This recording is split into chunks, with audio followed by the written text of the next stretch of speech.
L-Unjoni Ewropea għandha tieħu rwol ewlieni fis-sitwazzjoni tal-Libja.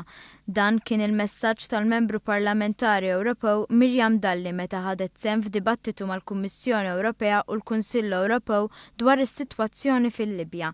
Din id-diskussjoni seħħet fl-isfond ta' tensjoni u vjolenza fil-Libja wara li ħarġu rapporti li estremisti Iżlamiċi tal-Istat Iżlamiku ħadu taħt idejhom belt ewlenija.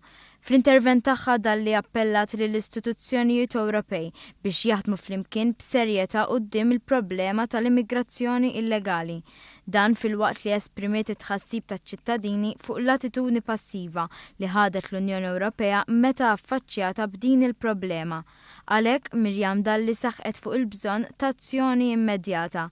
Fi kliema dan għandu jsir billi jkun hemm politika komprensiva li tinkludi kooperazzjoni ma' pajjiżi terzi, li jkun hemm strateġija li tinkludi żoni li bħalissa huma f'kunflitt bħal Libja u s-Sirja, kif ukoll li ssir reviżjoni tar-regolamenti ta' Dublin. Dalli saħqet li b'dawn il-miżuri biss tista' tkun indirizzata problema li għal żmien twil l-Unjoni Ewropea beqgħet ċassa qudiemha.